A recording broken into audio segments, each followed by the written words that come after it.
A very good evening and a warm welcome to the third BSG Sustainability Conclave hosted by Bharat Soka Gakkai. Let's all welcome our chief guests with a huge round of applause, please.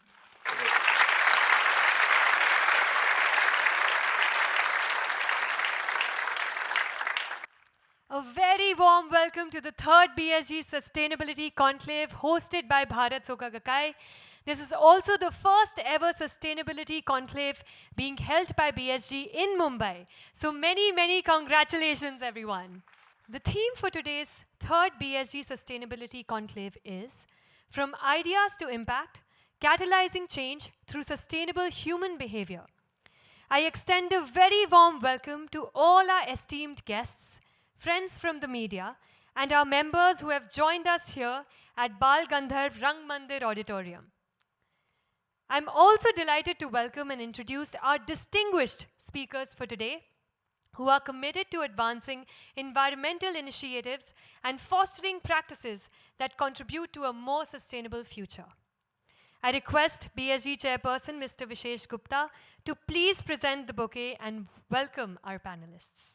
Please join me in welcoming our keynote speaker, Mr. Ramveer Tanwar, also known as the Pond Man of India, environmentalist and founder of NGO Say Earth.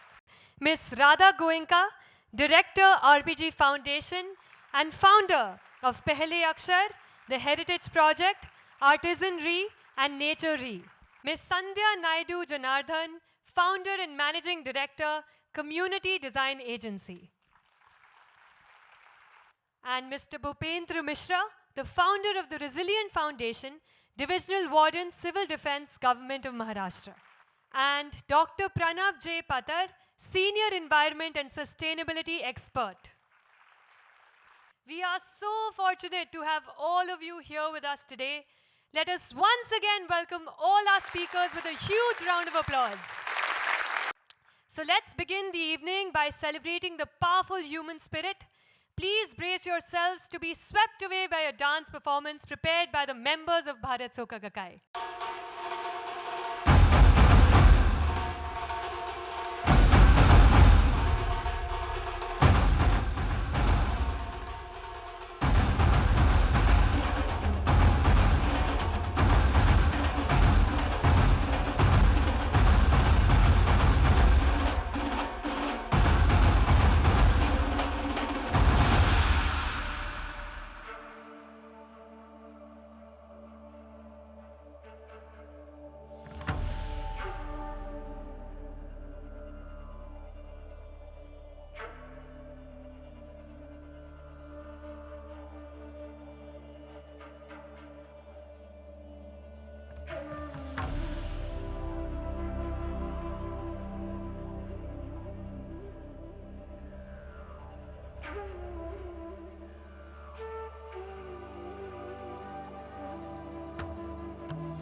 धीमी नाचत गिरधर गोपी संग ले ले हाथ झनक पिचकारी धावत इत उत राधा प्यारी ललिता प्यारी धर नहीं पावत कृष्ण मुरारी तगत तिधा तिधा तगत तिधा तिधा तगत तिधा तिधा तेरे कित धा तेरे कित धा तगत तगत तक तक तिधा धा तेरे कित धा तेरे कित धा ता थई ता थई आते तक थई धा तेरे कित धा तेरे कित धा तगत तगत तगत धा धा तेरे कित धा तेरे कित धा धा धा तगत धा तगत तगत तगत तगत तगत तगत तगत तगत धा नकत तक दिन नकत तक दे दिन नकत तक दे कत गदिगन धान धान धान कत गदिगन धान धान धा कत गदिगन धान धान धा थुंगा तक्का थुंगा दिग दे तक तक थुंगा दिग दिग दिग दिग दिग दिग थई दिग दिग दिग दिग दिग दिग थई तक तक थई तक तक थई तक तक थई तक दिग थई तक दिग थई तक दिग थई तक दिग थई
What a wonderful performance that was. I think we are all feeling superly recharged. Thank you so much for bringing so much joy on stage. We will now watch a BSG video titled Towards 2030, Achieving the SDGs Through Sustainable Human Behavior, which showcases how BSG sustainability initiatives are bringing forth the power of one individual and helping create a great transformative impact in society. Bharat Soka Gakkai is an organization committed to realizing peace in society through cultural, educational, and sustainability-related activities. With over 280,000 voluntary members across 600 towns and cities in India, BSG is a force of positive change. More than half of our members are young people who are actively driving change in their families, schools, colleges, workplaces, and communities, fueled by strong determination to create a new age in India. In 2021, we launched the BSG for SDG initiative to contribute to a sustainable world by encouraging people to embrace a more sustainable way of life. To achieve this, BSG is working closely with educational institutions and civil society. We have established SDG clubs in educational institutions and host sustainability exhibitions every month to raise awareness among young people about sustainability. To empower young students to take the lead in achieving the SDGs, we conducted the Schoolathon on Sustainability School Competition in 2023 in collaboration with Manav Rachna University. We are also conducting monthly sustainability events and collaborating with like-minded organizations to further the cause. But that's not all. BSG has embraced the digital age with initiatives like our bi-monthly e-newsletter, Sustainable, focusing on themes such as youth and sustainability, women empowerment, and climate change. We've also launched an exclusive BSG for SDG mobile app and website where you can learn, connect, and contribute to the SDGs and calculate your own carbon footprint. We are also actively promoting sustainability through engaging videos on social media. In 2023, we kickstarted a Say No to Plastic campaign with the BSG 25-ton plastic collection drive to combat plastic pollution, with a target to collect 25,000 kgs of plastic waste from Delhi NCR and ensure responsible recycling. BSG members engaged with their communities, including the RWAs, neighborhoods, friends and families, educating them about plastic pollution. They urge them to segregate and collect plastic waste, promoting sustainable living. Approximately 20,000 BSG members from Delhi NCR participated in this drive. In just 7 days, over 25,000 kgs of plastic waste were collected, far surpassing the original target of 25 metric tons. This highlights the community's unwavering commitment to combating plastic pollution and promoting sustainability. Many BSG members have now made a determination to lead a plastic-free life. I'm determined to make Delhi a plastic-free city. I am determined to make my home a plastic-free home. I will make my school a plastic-free school. Unleashing the power of one person, the power of youth, we are determined to empower individuals and create a sustainable new age in India by 2030.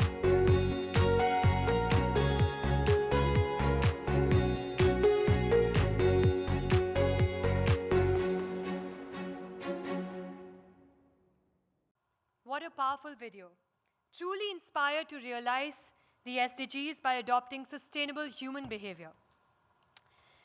It gives me immense pleasure to now invite Chairperson of Bharat Soka Gakkai, Mr. Vishesh Gupta, to share the inaugural address.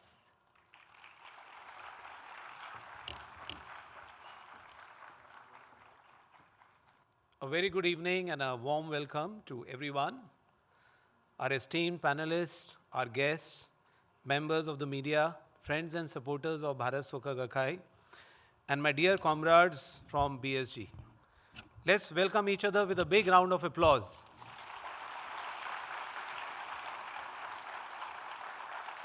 This is the third year of BSG hosting a sustainability conclave, an event which we have been holding annually since 2022. And this is the first time that the conclave is being conducted in the city of Mumbai. Hence, it is of special significance because the energy levels here are very high, as you have seen in the dance performance. The unpredictable weather conditions and rising temperatures that Mumbai has witnessed in the last few weeks makes it an ideal location for us to convene together and talk about sustainability. I'm sure my friends from Mumbai will agree with me on this. Yes? And just a couple of days ago, we celebrated World Earth Day on 22nd April, a day which serves as a reminder of our shared responsibility towards our planet. According to the World Meteorological Organization, 2023 was the warmest year on record. And we are just 4 months into this year, 2024, and it already feels as if this year may break all previous records of reporting the highest global average temperatures. If we look at the data and the statistics of climate change, the situation doesn't seem very hopeful. Rather, it is very alarming. But if we look at the resilient nature of human spirit, the ingenuity of the human heart, I am confident that we will be able to transform our future and steer it in a direction of sustainable growth and development for all.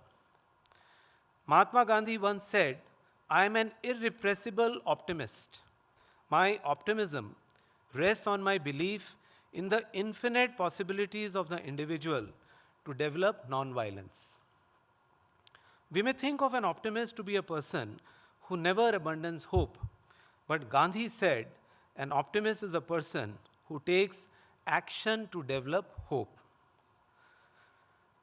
There are, of course, ideas galore in what can and should be done in order to transform the reality of our world, of our society. But as the founding president of SGI and my respected mentor, Dr. Daisaku Ikeda, has written, I quote, "There are problems involved in the challenges of sustainable development. It is, however, my conviction that any problem caused by human beings should and can be resolved only by human beings." As stated by Dr. Ikeda, we need to come together as common people, unite our forces to bring about a difference in society. We cannot allow ourselves to sit in isolation and be mere observers. We must use the next 6 years towards 2030 to extensively educate people to spread greater awareness on sustainable development. Just like many small droplets make up a mighty ocean, similarly, many small lights of wisdom, knowledge, and action must merge to form a great light of new awareness and new consciousness throughout the world. In BSG, we follow a philosophy which teaches that when you bow to a mirror in reverence, the image in the mirror bows back in reverence to you. What this means is that people develop their own positive aspects by looking at the positives of others. When we learn from each other and expand partnerships of mutual respect, we expand the inner richness of our heart. One person supporting another, one person inspiring another, this is how we transform the world. And that's how we move from ideas to impact. And this is what we call as sustainable human behavior, a fundamental inner transformation in the depth of each person's heart. So today we are joined by remarkable individuals, our esteemed panelists, who inspire hope and creativity through their own invigorating and relentless action. And they are truly championing the cause of sustainable human behavior through their work. So let me first introduce my very close friend, Mr. Ramveer Tanwar. His organization, Say Earth, and BSG have joined hands to save our precious Mother Earth. He is working extremely hard at the grassroots level and truly demonstrates a firm commitment to environmental stewardship. And it is my honor to have with us you here, Ramveer. Thank you for joining us all the way from Greater Noida.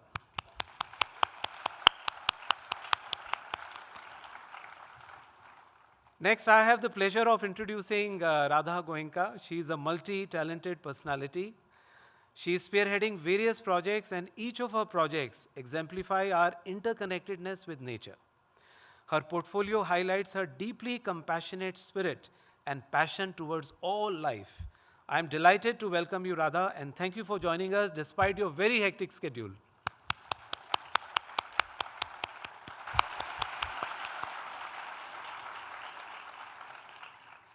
Then we have Ms. Sandhya Naidu Janardhan. She is a huge advocate for youth and the underprivileged. With her unique perspective, she reminds us of the importance of diversity and inclusivity in our fight against climate change. I am so thrilled to welcome you, Sandhya. Thank you for joining us today.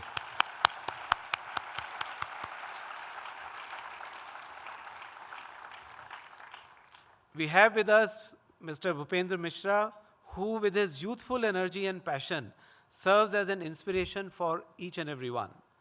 His dedication to building resilient communities aligns strongly with BSG's core objective of building resilient human lives. I am so elated to welcome you, Bhupendra.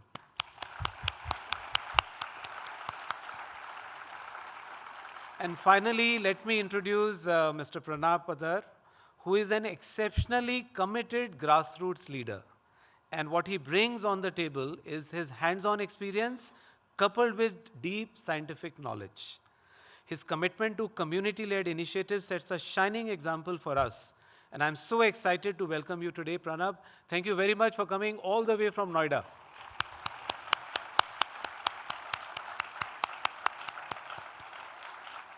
I am confident that our audience will take back many points from each one of you today during the panel discussion. And finally, I have one request to make to all of you. Let's attend today's conclave to draw inspiration from each other, to renew our commitment to collaborative action, to build a more sustainable and resilient world for generations to come, and to help build a world which is radiant with hope, energy, and dynamism. So are we all together on this journey? Okay, thank you. So without any further ado, I would like to thank once again each one of you for coming here today, and I look forward to the engaging discussions which we are going to participate in. Thank you very much.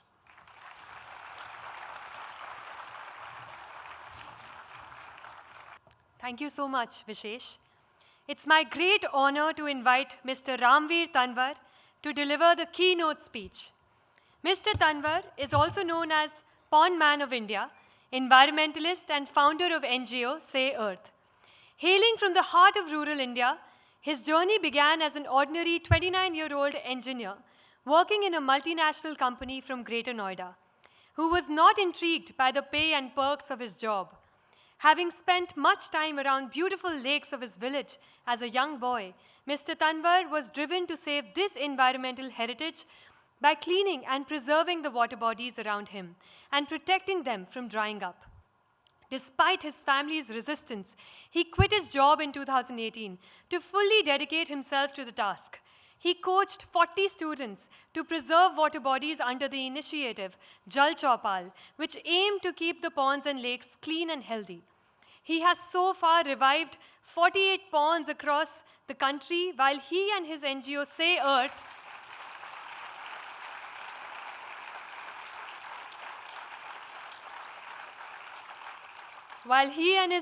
Say Earth continue their endeavor across 6 states.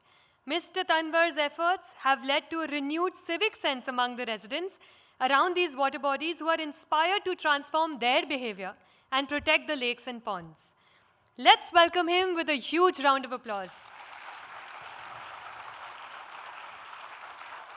Thank you so much again. यहाँ सबसे पहले मुझे इतना अच्छा मौका देने के लिए, मैं एक बार पहले भी BSG के मेंबर्स के साथ अपनी जर्नी और स्टोरी शेयर कर चुका हूँ, अपनी बेस्ट प्रैक्टिसेस शेयर कर चुका हूँ। BSG के इवेंट में जो आने के बाद जो सबसे स्पेशल चीज़ मुझे लगती है कि कुछ देर तक विश्वास नहीं हो पाता कि मैं सही जगह आया हूँ कि नहीं आया हूँ, क्योंकि अपन को इतनी इज्जत पाने की ना आदत नहीं है। और यहाँ पे अगर मुझे, क्योंकि लोगों के अंदर उतनी एनर्जी होती है ना, उतना जोश होता है किसी भी कार्यक्रम के लिए। अदरवाइज़ तो बहुत सारी जगह पे जाते हैं, बोल के आ जाते हैं, ना किसी का कोई सवाल होता है, ना कोई जवाब होता है। लगता है कि लोगों को ज़बरदस्ती बिठाया गया है। और अगर मुझे सच में अगर कोई फ्यूचर में कभी कोई प्रमोशनल ऐड बनाने का मौका मिला ना, तो जैसे वो टीवी में देखते हैं ना आप लोग, है ना, पहले मैं बहुत काला था, फिर मैंने क्रीम लगाई, फिर मैं गोरा, तो मैं ऐसे बना, पहले मैं तालियां नहीं बजाता था, बहुत शर्माता था, फिर मैं एक दिन BSG के कार्यक्रम में गया और अब मैं बहुत ज़्यादा ताली बजाता हूँ, है ना। तो it will be like that. So thank you so much to all of you. आपके अंदर जो जोश है ना, पिछली साल एक कार्यक्रम था जिसमें 25,000 किलो प्लास्टिक आप लोगों ने कलेक्ट किया था within week. So that was a great achievement and I am very proud कि मैं उसका एक पार्ट था। So as I was introduced myself Ramveer Tanwar and I am known as pond man, because मैं pond यानी तालाबों की बात करता हूँ, है ना। मैं पॉन्ड को तालाब इसलिए पहले एक बार डिस्क्राइब कर देता हूँ क्योंकि कई बार वो गलत भी सुनाई देता है pond word. So my self pond man, और मैं तालाबों के लिए काम करता हूँ। और तालाब यानी झील, अब क्योंकि अलग अलग आप कंट्री के हिस्से में जाओगे तो अलग अलग आप इन वाटर बॉडीज़ को अलग अलग नाम से जानते हैं। कहीं पे तालाब है, कहीं पे जोहड़ है, कहीं पे ताल है, तलैया है ना। आप जो मैं अभी तक देख चुका हूँ वो 200 से ज़्यादा इतने सिनोनियम्स है, इतने ज़्यादा पर्यायवाची शब्द पॉन्ड्स के लिए। ये हमारी एक कंट्री की जो सस्टेनेबिलिटी के लिए, वाटर बॉडीज़ के लिए जो एक प्रेम है, जो एक रेस्पेक्ट है, उसको दर्शाता है। सो दैट इज ए, और मुझे काम करने का मौका मिल रहा है इन वाटर बॉडीज़ के लिए, सो वो मेरा सौभाग्य है। जहाँ तक आज का जो हमारा टॉपिक है कि हम एक सस्टेनेबल बिहेवियर कैसे हम अपने अंदर ला सकते हैं, तो और ये इंडिविजुअल लेवल पे स्पेशली, क्यों देखिए किसी भी ऑर्गेनाइजेशन है, चाहे ये BSG है, चाहे वो गवर्नमेंट है, चाहे कोई NGO है, तो वो बनती बहुत सारे इंडिविजुअल्स लोगों को मिलाकर है।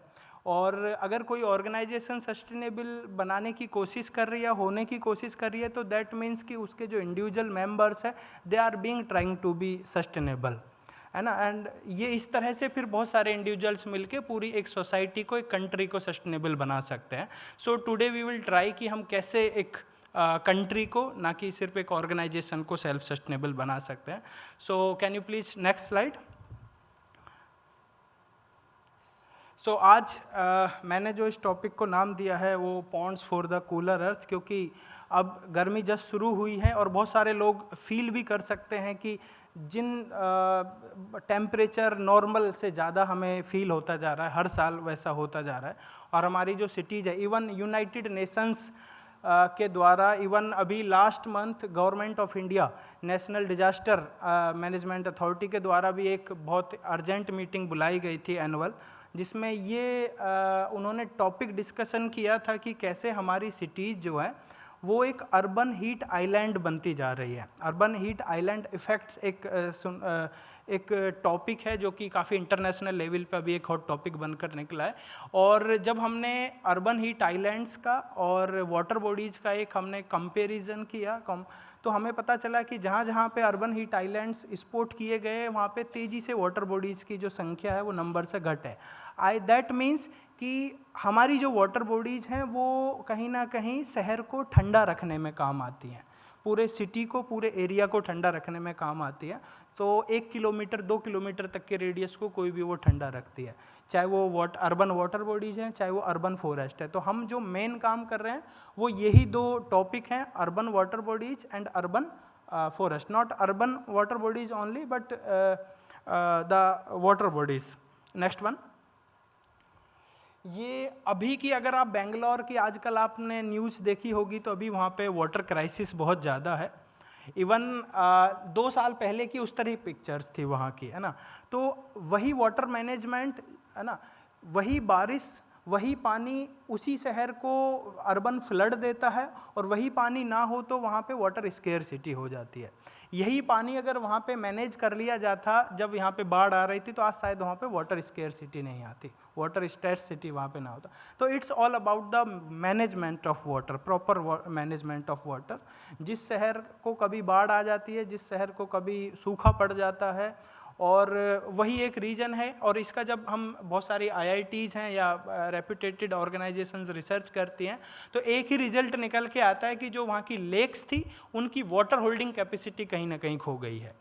वो पानी जो ग्राउंड वाटर को रिचार्ज करता था, वो लेक्स जो पानी को अपने अंदर इकट्ठा करती थी, वो लेक्स अब पानी की बजाय कहीं ना कहीं गार्बेज से फिलअप हैं। तो उनमें पानी नहीं, गार्बेज ज़्यादा है। तो that is the reason, encroachment ज़्यादा है, क्योंकि ये लेक सिटी के नाम से ये बहुत ज़्यादा प्रसिद्ध थी कभी, बट अभी वहाँ पे लेक ही नहीं है।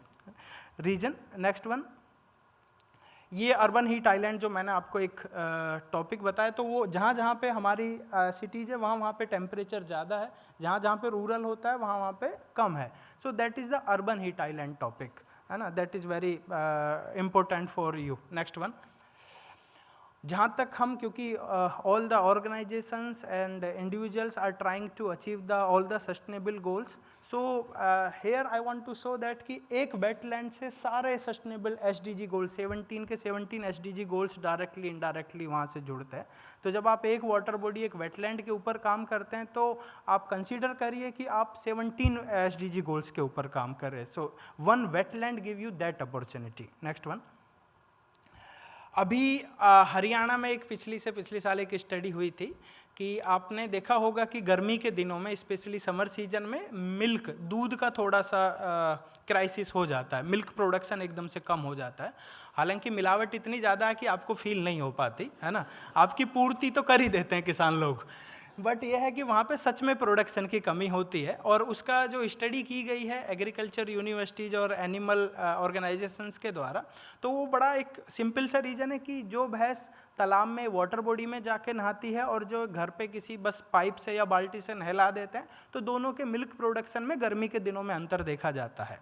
क्योंकि जब वो किसी वाटर बॉडी में जाती है तो हीट अच्छे से रिलीज हो जाती है, स्ट्रेस रिलीज हो जाता है, तो उतना जो मिल्क प्रोडक्शन में वो कमी नहीं आती है। तो I mean rejuvenation of one water body not doing environmental benefit, पर पूरा देश के इकोनॉमी को भी वो प्रभावित कर सकती है। तो that study show this. Next one, अब आपने बहुत सारी वाटर बॉडीज आपने आसपास देखी होगी, तो ये आपको प्रॉब्लम्स दिखी होंगी वहाँ पे, है ना। Either they are full of the weeds, जिसको हम वाटर हाइसिंथ भी कहते हैं, either they are full of garbage, silt, direct sewage connection है, या एंक्रोचमेंट उस पर हो गया है। So these are the common problem in all over the states of India. So इनको हम कहीं ना कहीं सॉल्यूशन प्रोवाइड करने की कोशिश कर रहे हैं। नेक्स्ट वन, ये एक वाटर बॉडी है ना, जस्ट आपके सामने एक लाइव एग्जाम्पल है। NCR की, एक NCR रीजन की एक वाटर बॉडी है जहाँ से पूरा देश हमारा चलता है। और जब मैं इस वाटर बॉडी पे काम कर रहा था, so I reached to visit this water body. वहाँ पे एक अंकल मिले मुझे, मैंने उनसे पूछा जी कैसे, कब की हालत है, कैसे हुआ ये, तो he was sharing his experience और लाइफ जर्नी। तो उनका बोला बेटा, मैं जब 5th 6th क्लास में रहूँगा तो मैंने खुद ने इस वाटर बॉडी से तैरना सीखा है ना। मुझे बहुत अच्छा तैरना आता है और मैंने इस तालाब से तैरना सीखा है। बहुत बड़ा हुआ करता था और इवन मेरा कभी 25 पैसे का सिक्का अगर गिर जाता था, कॉइन अगर गिर जाता, तो मुझे वो दिखता था, इतना क्रिस्टल क्लियर पानी था। और जब ये अंकल मुझे बात बता रहे थे तो मुझे पुराने दिन नहीं, मुझे अभी के दिन याद आ रहे थे कि अभी अगर अंकल गिर गए तो 3 दिन से पहले नहीं मिलने वाले है ना।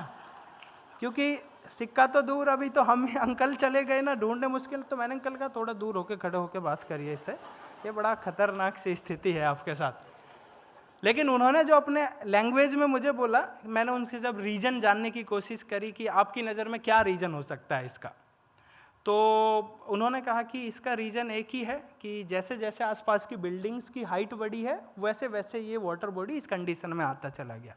जो अंकल कहना चाहते थे हमारी लैंग्वेज में कि जैसे जैसे हमारा सो कॉल्ड सस्टेनेबल डेवलपमेंट गाँवों की तरफ मूव हुआ है, हमारे सारे नेचुरल रिसोर्सेज को वो उड़ाता चला गया। दैट इज़ द कड़वा सच।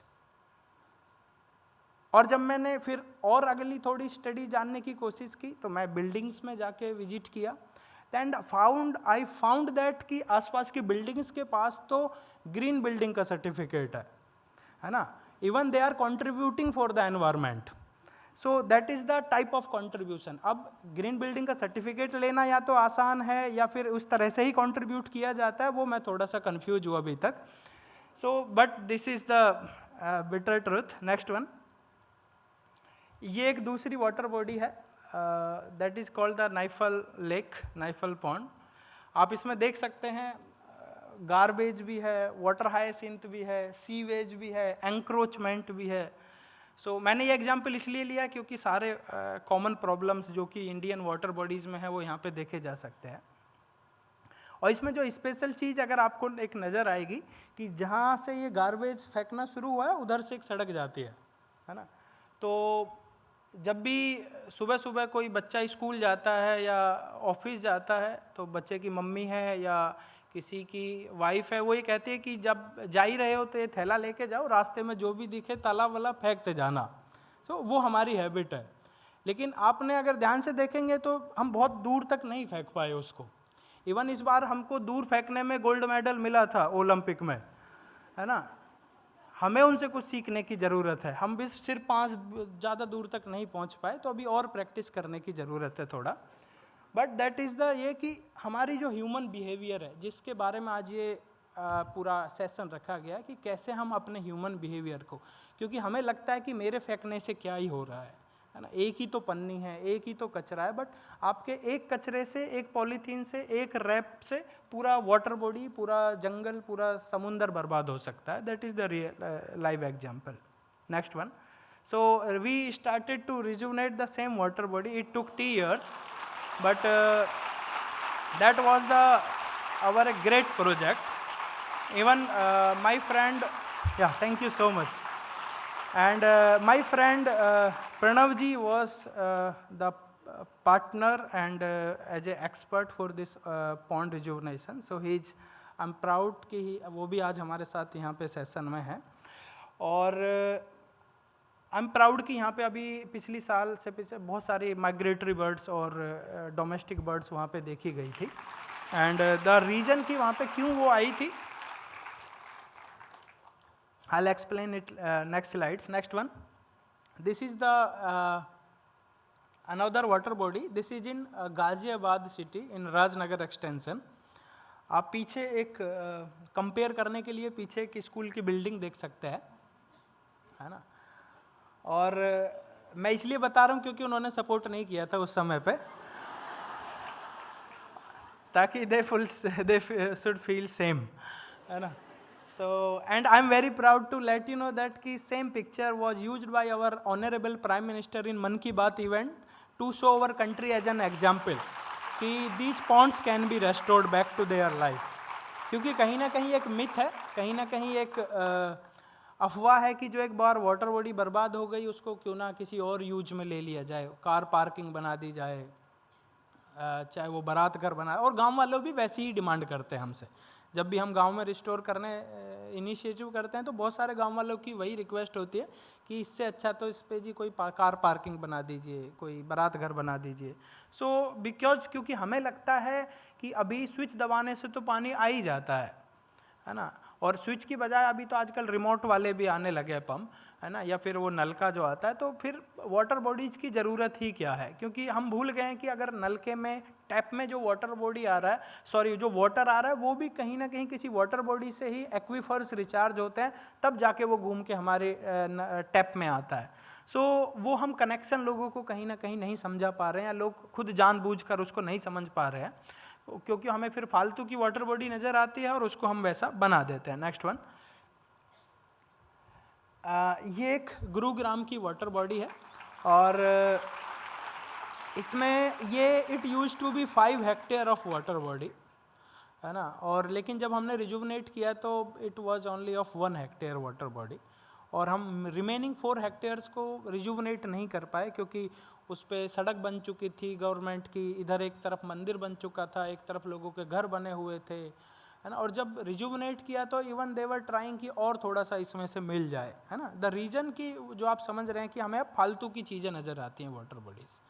सो दैट इज़ द रीज़न. और एंक्रोचमेंट को हटाना शायद हमारे बस की बात है भी नहीं, है ना. वो गवर्नमेंट की एक चीज़ है, क्योंकि ना तो मेरे पास कोई पुलिस प्रोटेक्शन है, ना उस तरह की फोर्स है. और दिल्ली एनसीआर या किसी भी शहर में आप छोटी सी इतनी जगह भी आप तालाब की कब्जा लेंगे, वाटर बॉडी की कब्जा लेंगे तो शायद वो 10-20 लाख रुपए की ज़मीन आपकी हो जाती है। और बेरोजगारी इतनी है कि 10-20 हज़ार रुपये में कोई मर्डर करने को तैयार है, तो मैं क्यों रिस्क लूँ 10-20 लाख की ज़मीन के लिए, है ना। ना मैं ये कह सकता हूँ कि ये सनी देओल की तरह कि मेरी लाश से गुजर के जाना पड़ेगा आपको, है ना, क्योंकि लोग इतने येड़े वो गुजर भी जाएंगे 5 मिनट में कहते ही, तो उतना रिस्क हम नहीं ले सकते अभी। Next one, these are 2 water bodies, one in left one in Ghaziabad and right one in Bangalore in Kalkere and Ghaziabad in Dasna, NCR in Dasna.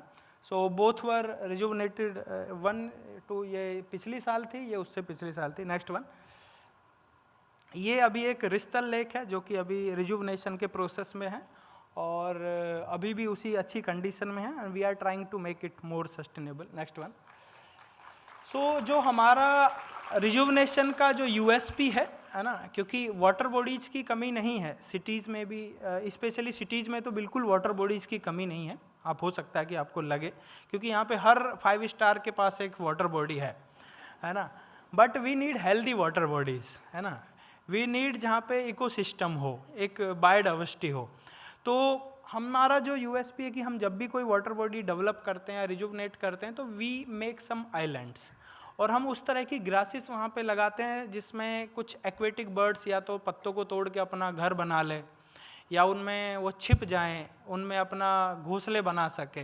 तो दैट इज़ द रीज़न कि हम try करते हैं कि ज़्यादा से ज़्यादा island वहाँ पे हम बनाएं जो कि बायोडाइवर्सिटी को डेवलप करने के काम आ सके। सो ये उसी का वो रीज़न है कि जो भी वाटर बॉडी बनाते हैं वो जैसे स्टेप बाइज आपको दिख रही होगी, तो उस तरह से उसको हम फिर बनाते हैं।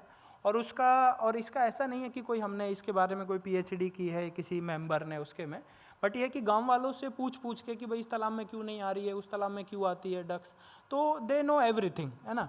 दे नो, हमसे भी बहुत ज़्यादा लोगों को पता होता है, बट वो है कि ध्यान नहीं देते हैं, उसको डॉक्यूमेंट नहीं करते हैं चीज़ों को।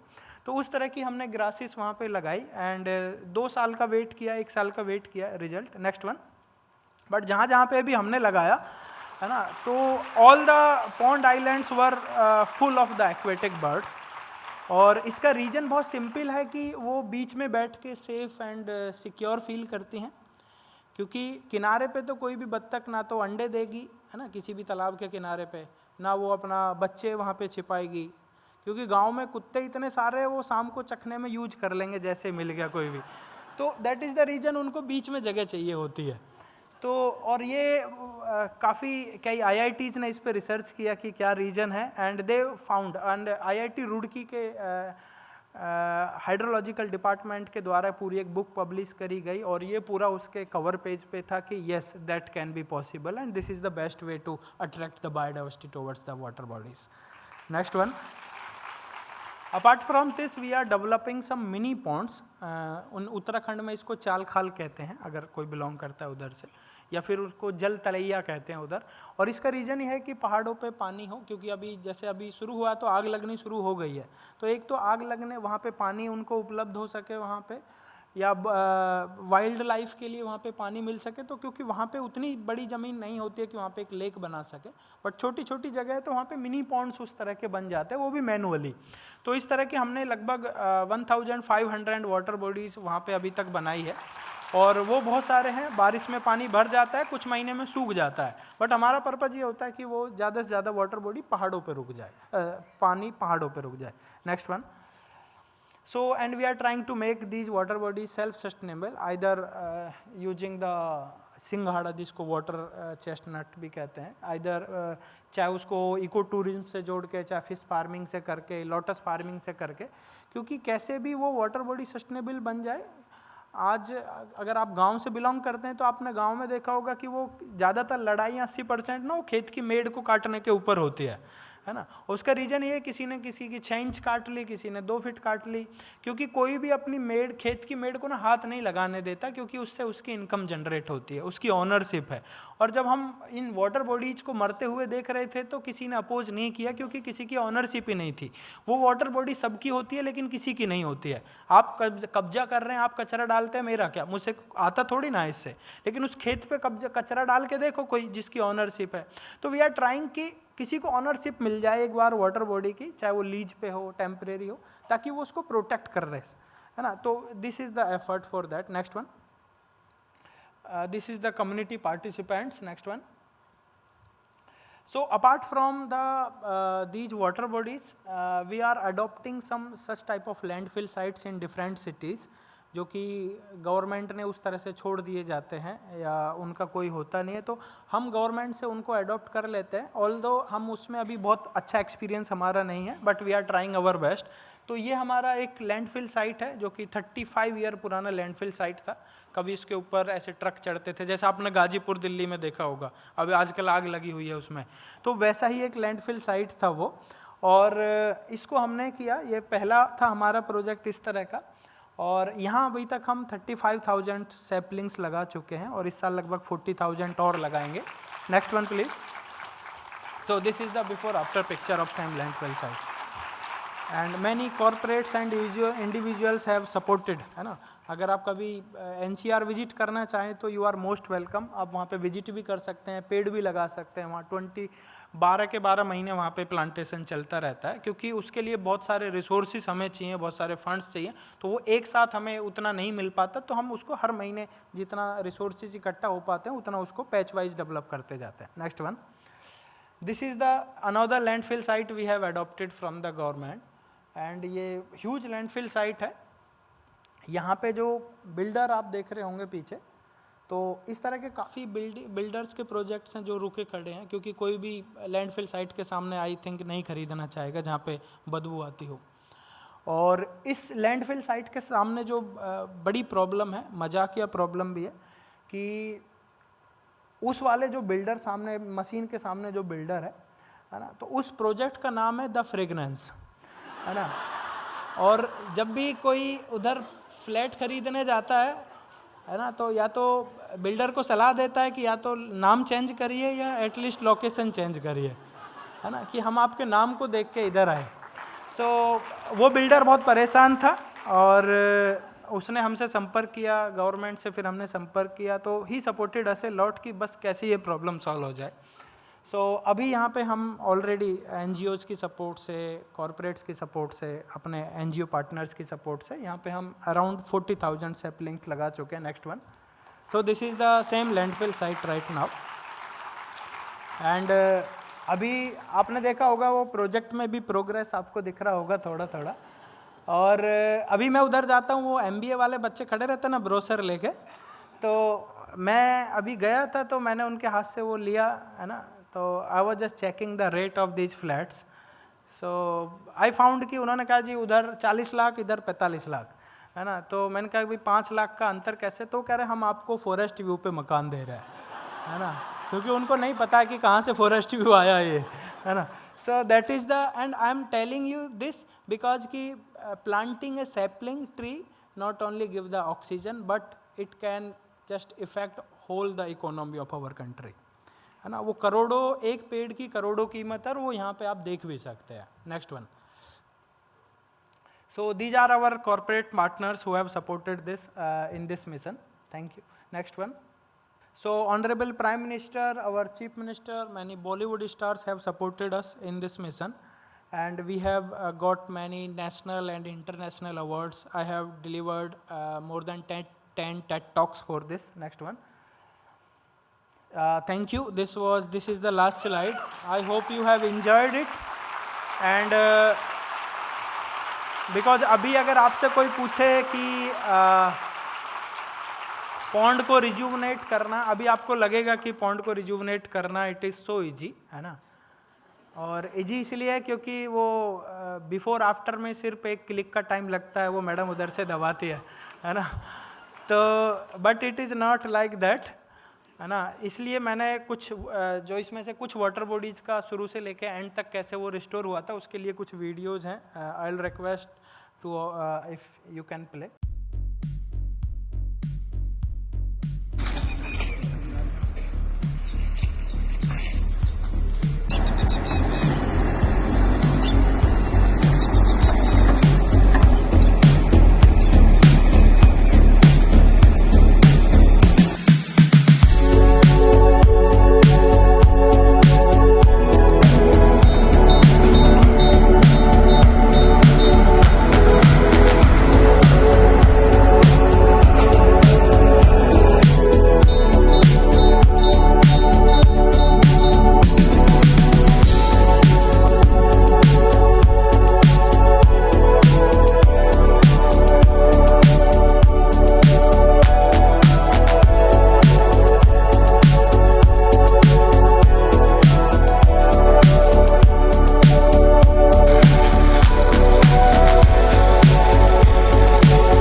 30-35 साल पहले तो इसमें बहुत साफ पानी रहता था, अब बहुत गंदा हो गया ये।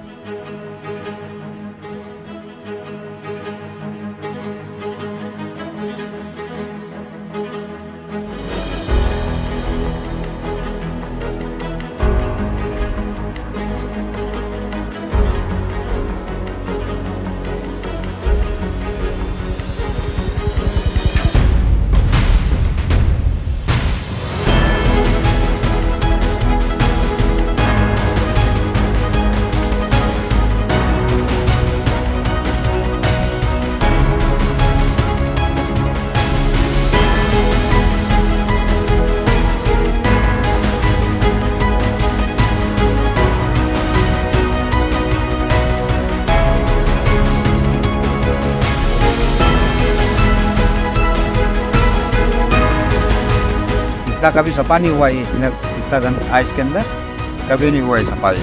अब तो सर एकदम ये समझो स्वर्ग जैसा लग रहा है ये।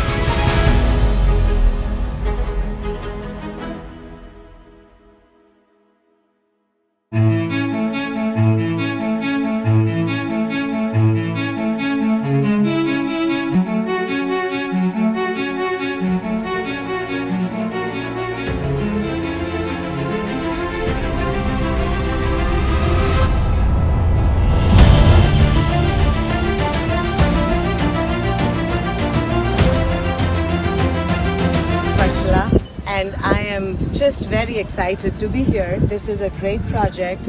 You are a great partner and you're doing great work. And we are very lucky to have found you and partnered with you. Yes. I am Erica Schenk. I am the General Counsel for Worldwide Technology, and we are most excited about this project. We're so happy to have invested the time and the effort here. What you've done here is amazing.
Thank you again so much.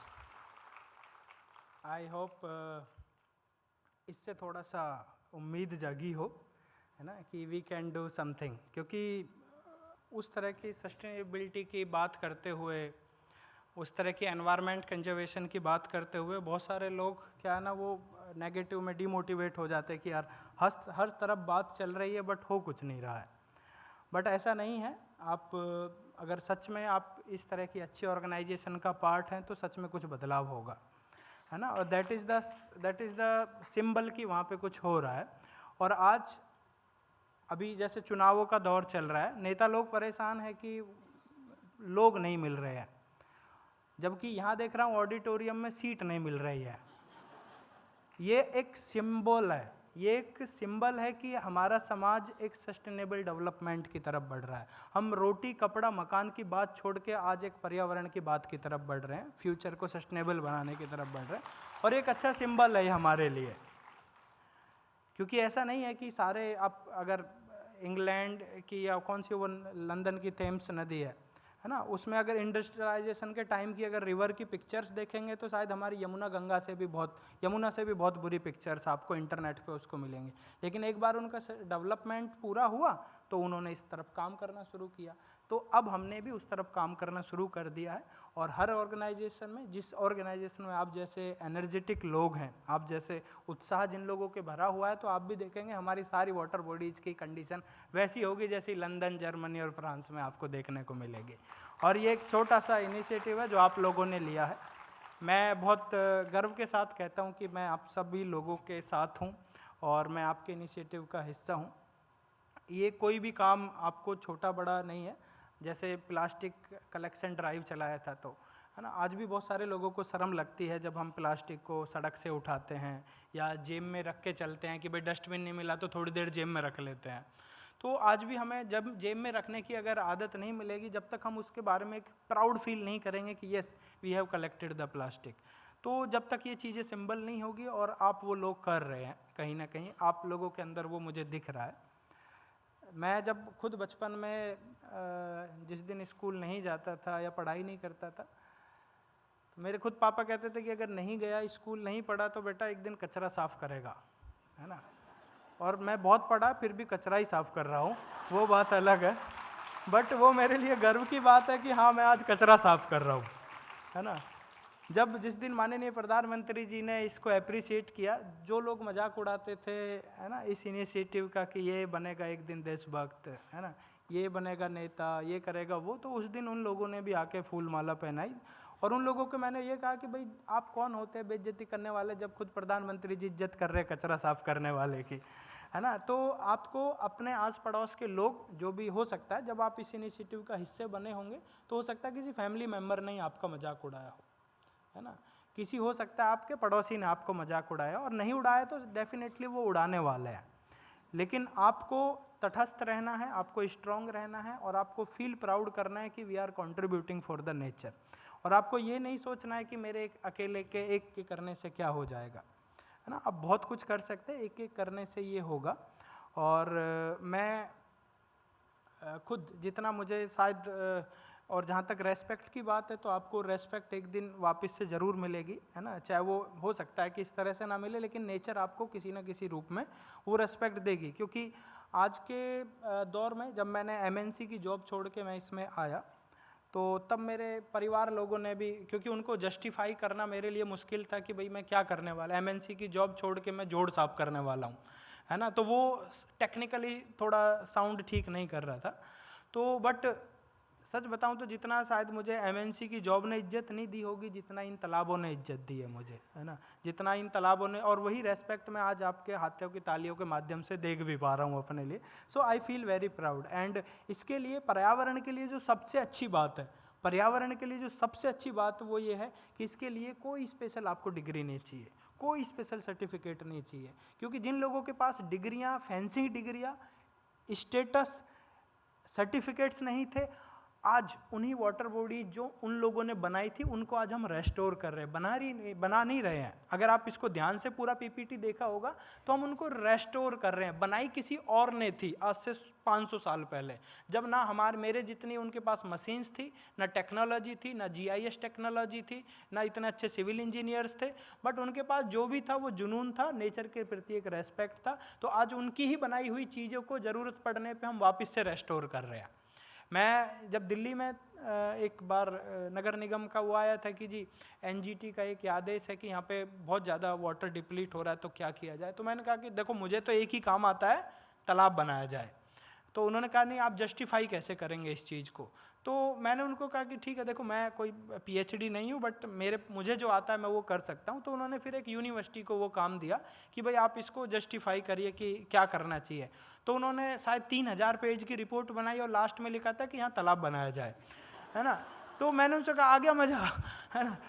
तो हमें चाहे आप कितना भी study कर लीजिए, last में आपको पेड़ ही लगाना है, लास्ट में आपको तालाब ही बनाना है, लास्ट में आपको सफाई करनी है। मैं खुद अपनी फैमिली का, हम 5 भाई बहन हैं, मैं अकेला हूँ जिसने कॉलेज देखा है। मैं अकेला हूँ जो 10th के बाद जिसने पढ़ाई की है, और 5 में से 3 लोगों ने कभी फर्स्ट क्लास की स्कूल भी नहीं देखी। मम्मी ने कभी स्कूल नहीं देखा, पापा 9th तक पढ़े हुए हैं। सो मेरे लिए भी सबसे पहले यही था कि एनवायरनमेंट के लिए शायद मुझे डिग्री चाहिए special, but now I realise कि एनवायरनमेंट ही एक ऐसा सब्जेक्ट है जिसके लिए आपको पेड़ लगाने के लिए क्या डिग्री चाहिए, आपको कचरा उठाने के लिए क्या डिग्री चाहिए, आपको तालाब साफ करने के लिए क्या डिग्री चाहिए, आपको कुछ नहीं चाहिए, बस आपके अंदर जुनून होना चाहिए, पर्यावरण के लिए रेस्पेक्ट होना चाहिए। और मुझसे जो आपको चाहिए, मैं 24 घंटे तैयार हूँ। मैं लिंक्डइन पे स्पेशली मैं इन सारी चीज़ों को टेक्निकली वहाँ पे अपलोड करता हूँ, तो लिंक्डइन से आप माध्यम से जुड़ सकते हैं, यूट्यूब के माध्यम से आप जुड़ सकते हैं, मेरा नंबर ले सकते हैं, लेकिन आई विल फील प्राउड कि मैं आपके काम आ सकूँ, आपको गाइड कर सकूँ। Thank you so much. जय हिंद, जय Bharat.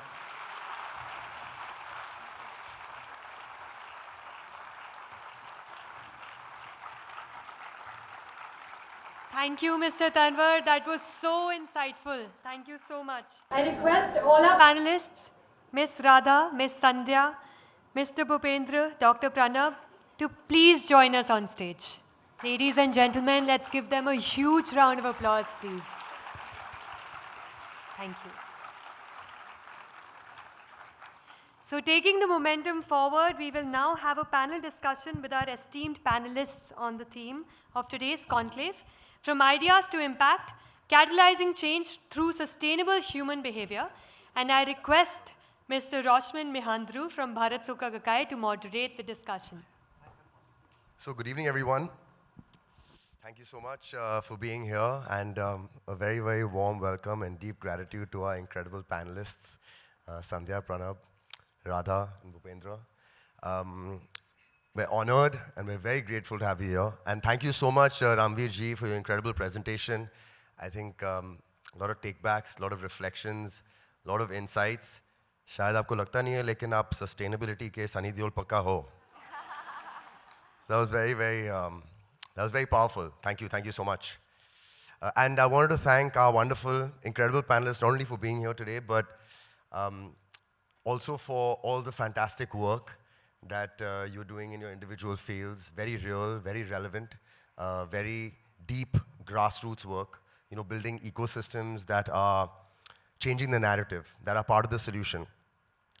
And for your entire teams, really, because I feel like this is a sector, the social sector, that often does not get its due, right, and goes unnoticed. But it is true, real, deep work, and empowers the underserved, the sections of society that need the most attention, because those are the ones who suffer the most in times of crisis, disasters, etc. So thank you so much, and let's jump straight into it. Yeah, I wanted to start off with Bhupendra ji. Bhupendra ji, you talk a lot about climate change. You talk about the magnitude of the situation, and you talk about how it isn't fully understood by everyone. And you also started your journey in this field, very unconventional career choice at a very, very young age.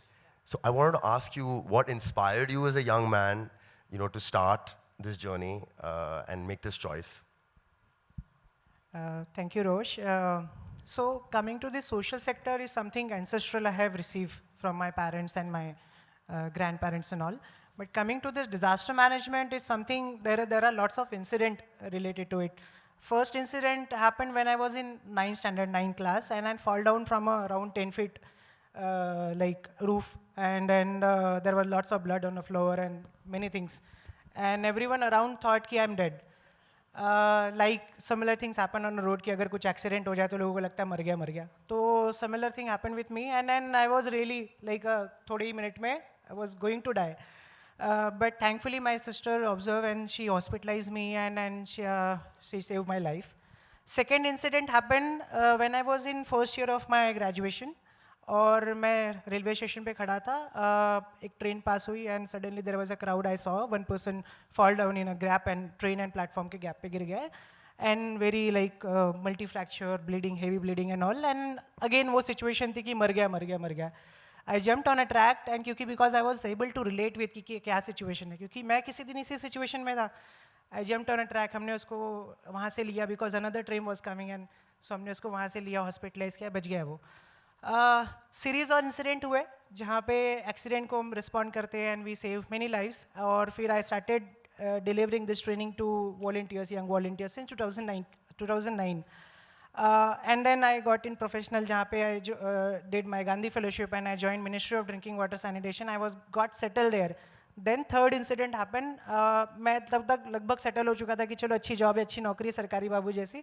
वो सरकारी नहीं थी, थोड़ी ठीक है जो भी था, बट थोड़ा सा ये इसको हमने पाक कर दिया था. And unfortunately I lost 2 of my friends in accident. And that time I was completely shaken and I was like कि मुझे पता है how to save this life, how to prepare cadre of first responders. And that day I resigned from that job and started the Resilient Foundation in 2018. So that's how I got landed into this sector. Oh, that's incredible. Thank you so much. It's been a very inspirational journey. I'm very happy that I got the opportunity to moderate today because I could study and understand all your journeys and see that there is incredible hope. You know, those who are, you know, dedicating their lives to really, you know, cherishing and respecting and empowering those communities and take a very different career choice, you know. I wanna jump on to the next question and take it to Sandhya. Sandhya, your journey has also been phenomenal. You've experienced the impact of housing inequity firsthand growing up. And I was watching one of your speeches, and you had said that your upbringing allowed you to understand the challenges that a woman faces, and that why women are often not allowed to have a voice. So I wanted to ask you, how did these early life experiences shape your desire? You know, what was the drive to work towards founding, you know, a community design agency? Thank you. I think there are like 4 questions in that. So I'm going to just pick one of them so I don't take up all the time. I think the idea of women not having a voice, coming from a pretty conservative South Indian family. My grandmother and great-grandmother were the ones who brought up the 9 kids, one of them being my father.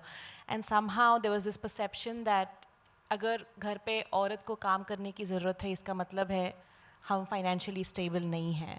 It was that kind of perception that they had. So as a result of which the girls were sent to study but really not allowed to work. And it's something that I noticed very early on, and as a result of which you don't really have a voice in terms of how the household is run, or even in terms of what the women can do, cannot do. And I think that through education and a process of engaging with my immediate community, right? It's the process of bringing along my parents and other members of the family, be part of that journey. Okay, why do we need to have a voice, and how do we need to kind of allow young women and girls to work? So I was one of the first ones to go, enroll in what's considered a professional degree in the family, and then go on to, practice it. And that sort of idea has somehow sort of, germinated through the whole process, because architecture generally is a profession and a space which is considered only for the elite. And I think 99% of the architectural industry profession caters to literally just about, I think, 10% of the world's population.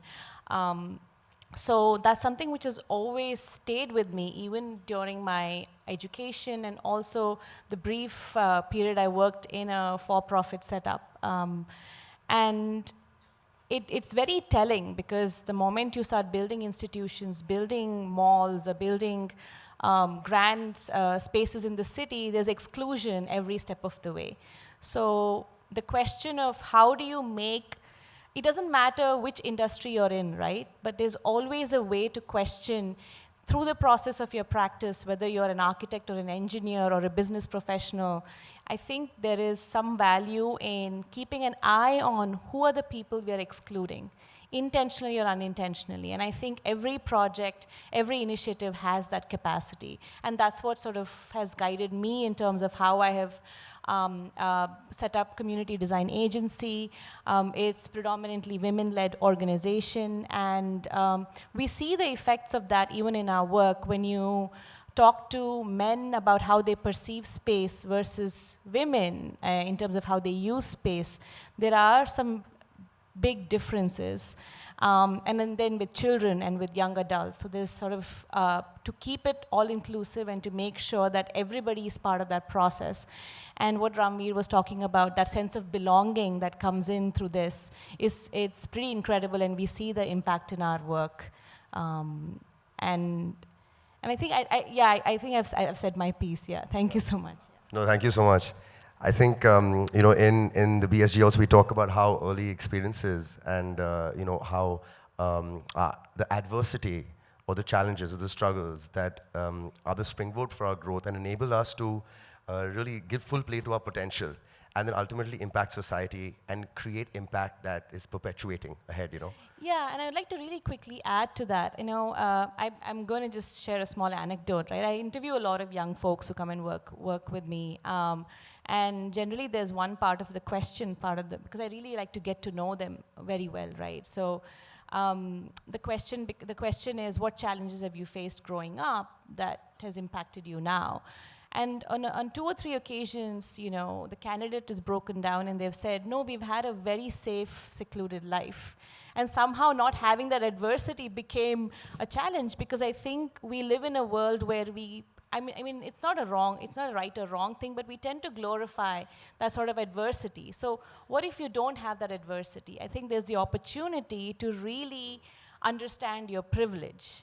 And I think there is something to that as well, that people who have not faced that kind of challenge in life, but to then recognize your privilege in the process is phenomenal. And when people do that, they're able to do amazing work for society. Yeah, thank you. Thank you so much. Thank you. So Radha, coming to you, you know, you don so many hats, and you know, you have so many roles. You're a social entrepreneur. You're driving 4 very unique organizations: Pehle Akshar, the Heritage Project, Artisanry, and Naturery. And you're also an avid writer and a super mom.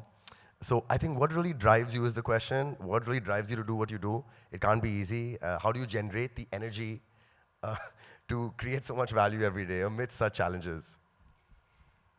First, I'd like to say thank you for inviting me here. I wasn't feeling very well today, and you know, I know Rosh, I spoke to you also, and I you know, said no, I'm going to power through and be here. And just coming here and seeing the positivity of this community, it's just fantastic. I'm already feeling so much better. Answering your question, yes, it's not always easy. Like for today, for example, is a day when, you know, you have your down moments. But I would say generally, I think the most important thing is to love what you do. And if you do, then work is not work really. You usually just love being there. And I think in whatever I do, whether it's work, I feel really privileged, as you know, Sandhya mentioned, that I you know, have this ability to create impact every day and come to work and, you know, create a positive impact, whether it's on other people or on the planet. I feel lucky to be in this position to be able to drive that kind of change, and I love that.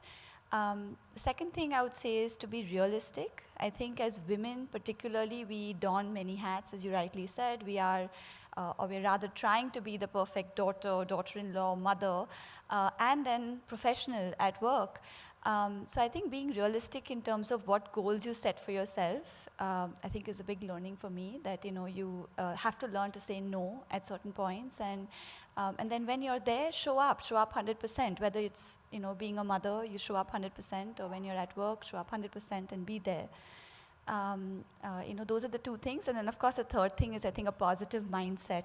I think being positive really does help. And you know, there's an anecdote which I like to think about whenever I have my down moments, is Novak Djokovic. He's a tennis player, and he said that there's the difference between a good player and a great player is not the amount of mistakes the person makes, but it's about how quickly they get up or they come back from their mistakes. So we all have our down moments, we all have falls, you know, that's part of life, but how you actually talk to yourself about those down moments and how quickly you pick yourself up and, you know, move on and learn from that versus being brought down by it, I think is a big learning. So Thank you so much. Pranab, coming to you. So you've been working with sustainability and the environment for over 2 decades now, which is just incredible. And I believe you started this journey as an 18-year-old when you co-founded a student-led organization dedicated to social environment issues. I wanted to ask you what inspired you, similar lines what we've been talking about, to move in this direction as a young boy. And I was watching something that you had said in an interview where you said, I remember, I got into it for the love of it, without knowing where it would take me. So I wanted you to just expand on that. Before I go to your question, I'd like to extend my deep sense of gratitude to BSG for having me here. This is indeed a great honor and privilege. In fact, less than 2 years ago when I attended the first Sustainability Conclave in Delhi as a guest, I never imagined that months later I would be actually speaking in one of the sessions. So thank you once again. Thank you, BSG. So now, coming to your question, you know, when I started, things were very different then, especially to do with environment. And being from Assam, I was born and grew up on the lap of nature, and that made all the difference, I believe. And primary passion and zeal, it actually came from the love and appreciation for nature. Today, when I look at today's situation, it is entirely different. Today it is for the fear of depreciation the nature is going through. So that's a very stark difference. Because of course we have had environmental challenges back then, but they were not as serious as in today. Today it's all about firefighting all the time. You know, there's a fear that, you know, if I don't do this, it may go wrong. So that keeps you going now. But when we started, we never had to think about those lines, I mean, in that note altogether. So, and of course, the inspiration primarily came apart from the environment, my family, I would say, entirely, and the people around me. Of course, I've seen my father taking the plunge all the time to do things to address social and other issues, and as a young boy, I have also been very fortunate to come across people who were already doing a phenomenal work around environmental conservation. We have, like I said, we have had problems. We have had problems. We didn't know that it's going to escalate to this level, what we experience now. And seeing them and taking inspiration from them, I think it was much easier to take the plunge. And like you mentioned, we never had to think, you know, what happens next. We just got into it for the love of it. And then just went with the flow. I think, yeah, Thank you that's so all. much. Thank you. Sandhya, I want to come back to you. You know, you've had so much experience with working in marginalized communities, building social resilience. And of course, when I was going through everything that I was studying about your journey, I found it incredible that one of the main aspects of your work happens to do with slum redevelopment. And particularly a redevelopment project in a small city northwest of Mumbai, being one of many. And of course, in a TED Talk, you had said something that hit a chord. You said, behind the incredible individual resilience lies the collective strength of social bonds and support networks. So when you begin to transform a slum, I want to ask you, how do you go about it?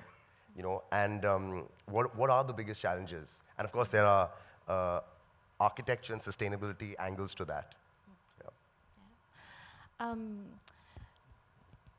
When one describes slums or marginalized communities or poor communities, I think there is a general misconception where poor means poor in every aspect. And I think, and our goal through our work is to basically change that sort of perception that referring to a community or an individual as poor can have a fairly far-reaching negative impact on how you perceive that individual. So when we go into marginalized communities, the very first thing that we look for is what is working in there. There is a reason why those families have lived together for 30, 40 years in that one location, right? And when you look at slums, the physical definition is a given. You know that there are no toilets, there's no plumbing, really unhealthy living conditions. You know, we're talking about heat island effects, we're talking about climate change. It's beginning to have really drastic impacts on these communities who live together. But what was really interesting to me is how does one make a home in a place like that? Because we all have our definitions of what a home should be. The UN has definitions of what a healthy house, how it should be built, etc. But I was very intrigued by the idea that how do they live, how do the communities live like that? Because imagine, you know, the person, the domestic worker who comes to your home to clean and she shows up at 8 in the morning. I mean, out of curiosity, ask her or him, what are the steps that they have taken to reach your home? It's invariably waking up at 3 or 4 o'clock in the morning, making sure that there's water collected for the household.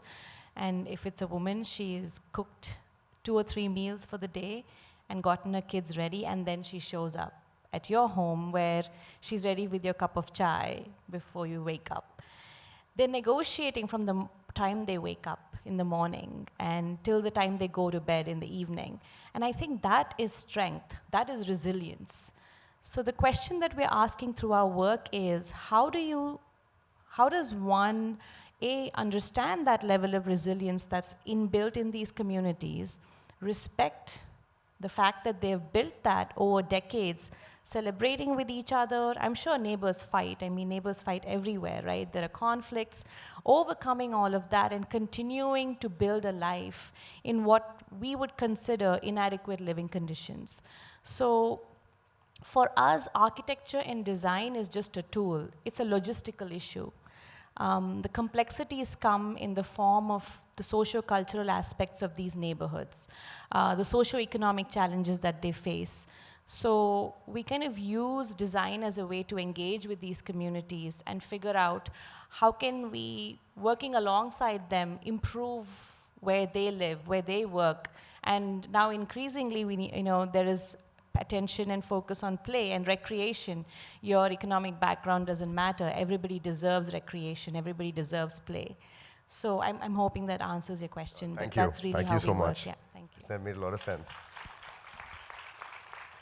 So talking about marginalized communities, Bhupendra, you work a lot in disaster management, and there is a alarming lack of preparation, right, in disaster and emergency prevention in the country. And of course, disasters of colossal scale are almost like impossible to predict. But maybe you could share with us a resilient foundation scope of work in this area. And do you feel like there is growing awareness in Tier 1, Tier 2 cities, and also in the rural areas that you're working with? Yeah, Rosh, you rightly pointed out we are very far away from a preparation and understanding of disaster. To understand this, I would like to ask the audience a question. Can someone answer me how many lives we have lost in an earthquake globally? Any numbers, approximate number. Lives we have lost in globally in an earthquake. Any number? Sorry? 5 million? Any other number? Because एकदम exact number तो नहीं बता पाएंगे, approximate number ही आएगा. What if I tell you कि the life we have lost in earthquake globally is a 0? The life we have lost in an earthquake is not because of earthquake, it is because of infrastructure. So if you take example of Japan, जहाँ पे same magnitude का earthquake आता है 7 का, life loss बहुत कम होता है, Haiti है, फिर any other country who are vulnerable, वहाँ पे life loss ज़्यादा होता है. Similarly, अगर disaster की बात करें तो we are still calling it natural disaster, man-made disaster. These are all old topics. हमें अभी understanding है, disaster is just disaster. जिसकी समझ हमें बनानी है, that is a hazard.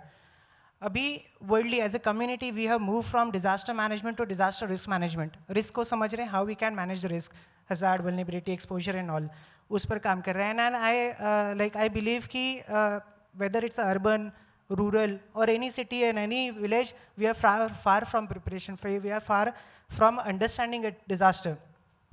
So to tackle this issue, we started the Resilient Foundation in 2018, जहाँ पे हम प्री डिज़ास्टर में काम कर पाएँ, क्योंकि एक बार डिज़ास्टर आया तो हम सब अपना झोला झंडी लेके निकल जाते हैं.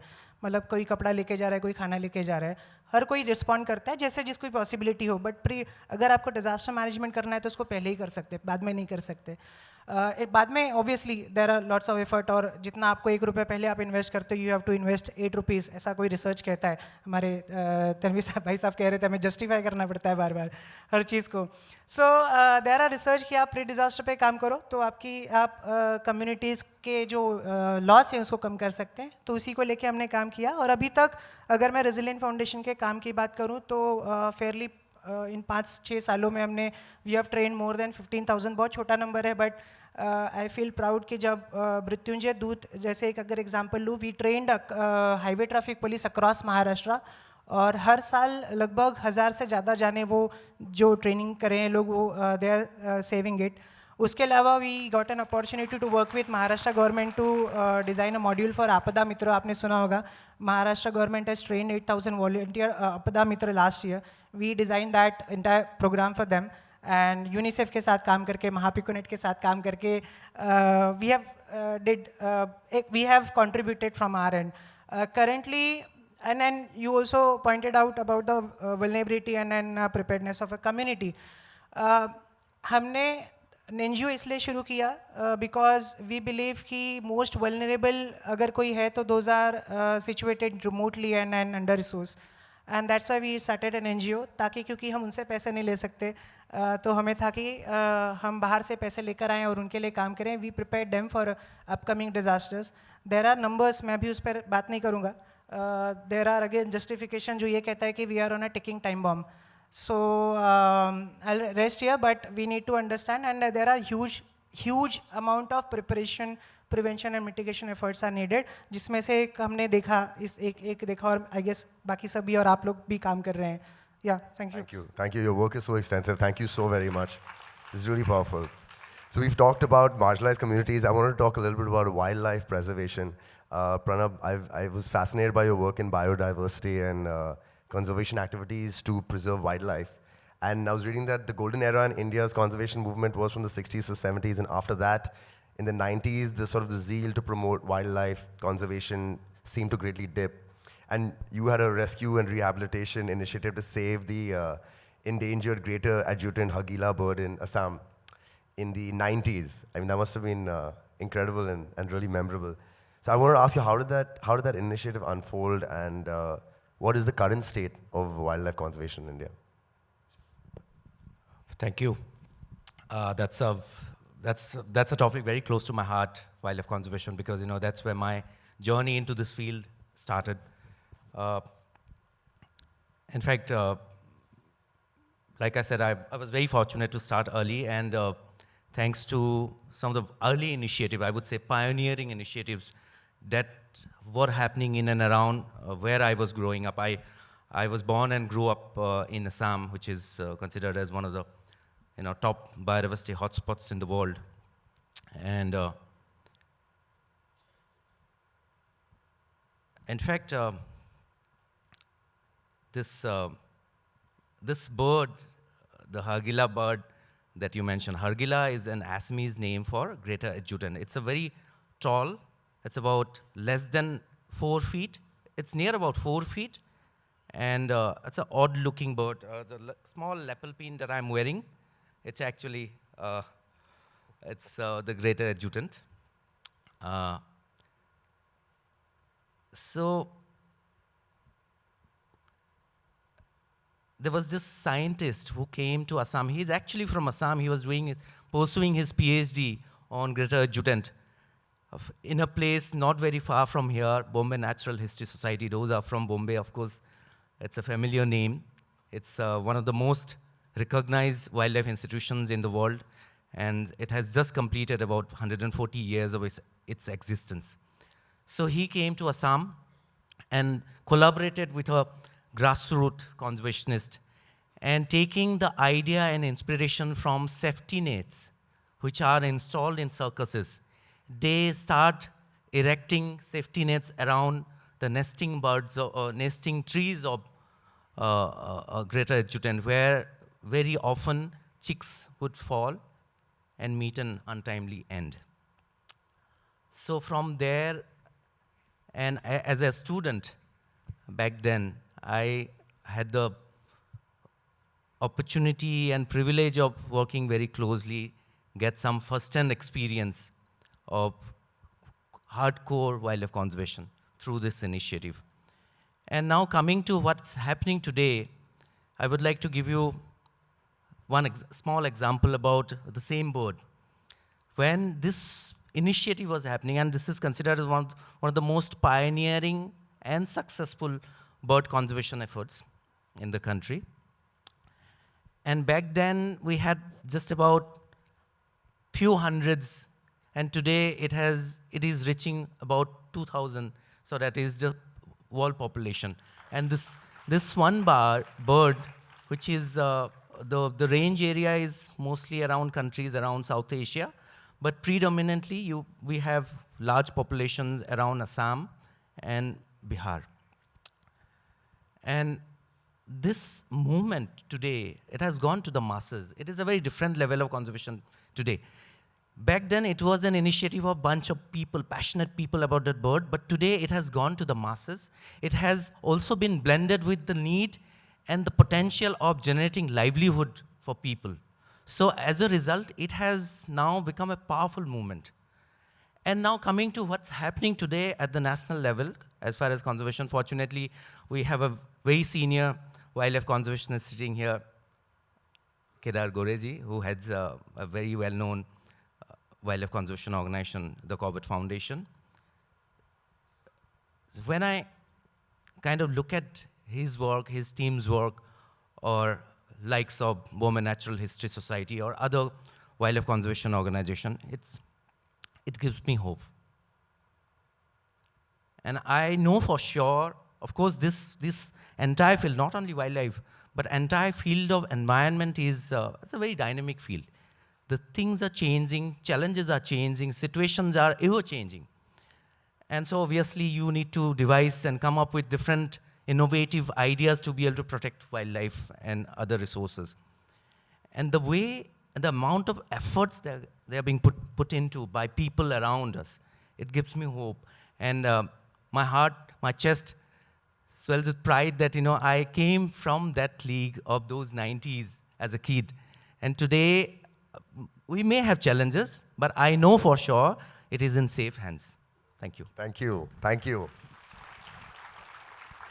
So Radha, your work focuses a lot on empowering women, youth, and children through education, culture, and social welfare, always identifying and filling gaps of society that are critical to the welfare and growth of the people of India. So regarding the 4 verticals, I wanted to ask what led to founding them?